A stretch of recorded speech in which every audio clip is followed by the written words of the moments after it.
So I've been into a lot of Two Dudes podcasts lately. So like if I catch them, I check it out because I have a Two Dudes podcast. Right. So I like to see how, and man, there are some really fucking good ones. I wish I could remember everyone's names. Are You Garbage is... Are You Garbage is a great one. They Might Be Drunk is a great one. Yes. Hey Babe is a great one. There's so many good Two Dude podcasts. And there was one that I saw, it's fun. This is a fucking bizarre story, but I was just flipping through my thing and my picture came up first. So I saw my picture. I go, oh, I'm never in my own trend. And so I clicked it and it was like, hey, do you know Bert Kreischer? And this one guy I know, a comic, was like, I love Bertie. And guy's like, well, I fucking hate him. No. And yeah. And I was like, what I don't even know this guy. And he's like, and that's what I love about being and he just goes off on me. About what? What did he say? It was an Relive the trauma. I will tell you, because it's a weird feeling. Not the average person doesn't get this, but when you got to remember, we're also regular people, and so when I scroll Instagram, I'm not looking for me. I'm looking for watches or boat launch videos or surf videos or dogs or recipes. Like I'm looking for what I like. Historically black colleges, dancing teams, HBCU dance, man, fuck. I know I've crept into the fucking high school cheerleaders too. Shout out to Smoke Squad, and so like I'm friends with this. Never mind, I'm getting off of that.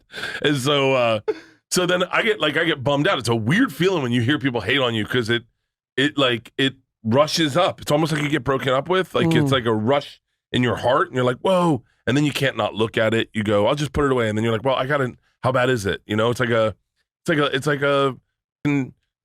dark spot on your skin. And they're like, I think that's skin. Well, what's out on your tongue? And you're like, oh, now I got to look at it all day. Yeah.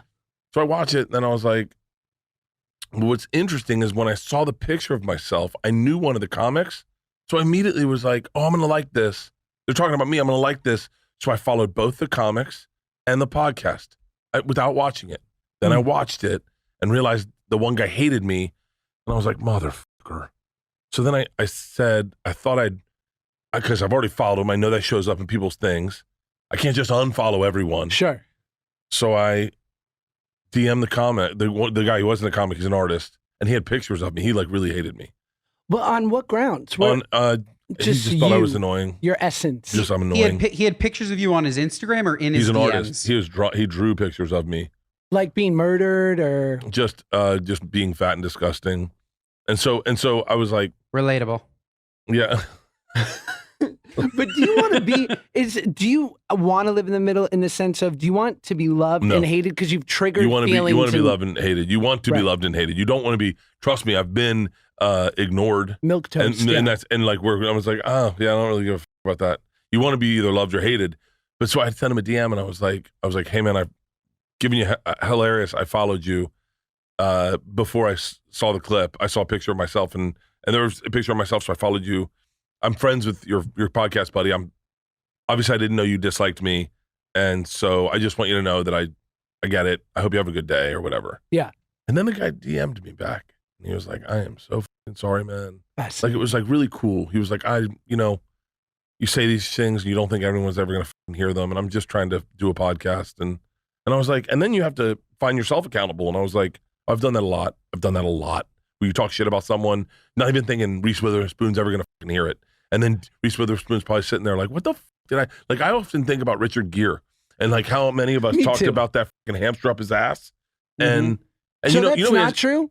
Well, whether it is or it isn't, I have to say with not. I have to go with not, right? But he had a kid, right? Richard Gere had a kid, like well after that rumor went out.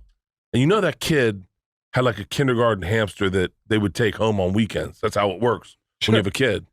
And that everyone's in school like, yo, don't give the fucking. And then Richard Gere had to sit down with his fucking first grader and be like, listen, we can't have a hamster because people think I put hamsters up my asshole. Don't give little Jimmy Gere the class hamster. And like that was an innocuous fucking thing. We all, Richard Gere shoves hamsters up his asshole. But that affected Richard Gere. And it caught. Right? And did it? He's a Buddhist. Maybe it didn't. No, dude, it affects everyone. Yeah, you don't Tom get over Cruise that. is like, I'm not fucking gay. Why can't they just let me go? Like, I'm a Scientologist. Like, there are so many crazy rumors out there that we callously just throw out. And then the like little ones, like, obviously,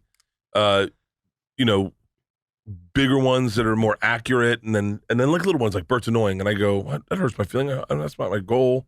As someone who literally you talk about, I would imagine almost everything, but you have a wide berth. Does something like Tom Cruise being in Scientology, do you shy away from that, knowing that they might come after you? No, but I don't really care. Like, you'd be shocked how much I don't care about. Like, I'm an astounding amount of self-focus. Like, if it affects me, yeah. Like, but I'm also I play with every bit or everywhere angle I take especially with comedy. First of all, I started to try to celebrate things, to go like, maybe I would be into Scientology. Like, to try to figure the me angle, because let me be the fucking asshole, let me be the idiot, and then celebrate things. Because I think, like, here's the deal. Like, okay, so we'll build it back. I'm looking for something. I'm looking for something.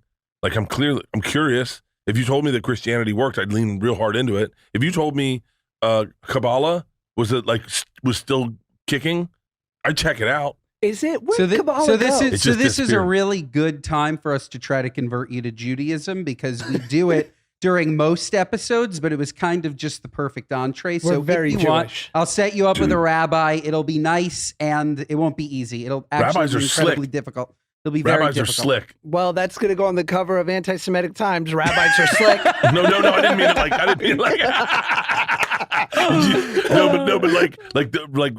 Like Sarah Silverman's sister's a rabbi. Right. Like, you can chill with a rabbi. Yeah, they're down to clown. Tough to chill with a priest. Rabbis be fucking too. Yeah. Oh yeah. Yeah. They can fuck. Yeah. Priests give off. First of all, they all smell kind of weird. Mm-hmm. Like, they smell like your grandma. Yeah. And they're always it's incense and diabetic shoes. It's bad breath. Yeah. Josh, that's the episode. That's the episode title. Rabbis be fucking. Rabbis be fucking. They do be fucking. Man. I wanted to be Jewish twice in my life. When I was around bar mitzvah age, obviously. Sure, it's a good time. It's such an easy time to convert people. Oh, if you guys were smarter, you would fucking lean into 13-year-olds. It's a wedding. You want to come into our grind line? Like, all you got to do is sign this waiver. That's it. You're in. You're loaded. Oh, you do not get invited unless you're Jewish. And then there'll be a lot of 12-year-olds be like, that's good. How do I get in? I want to be Jewish. Yeah. I wanted to be Jewish when I was like 12, because all the kids were going to rabbis of their, bar mitzvahs of their older siblings.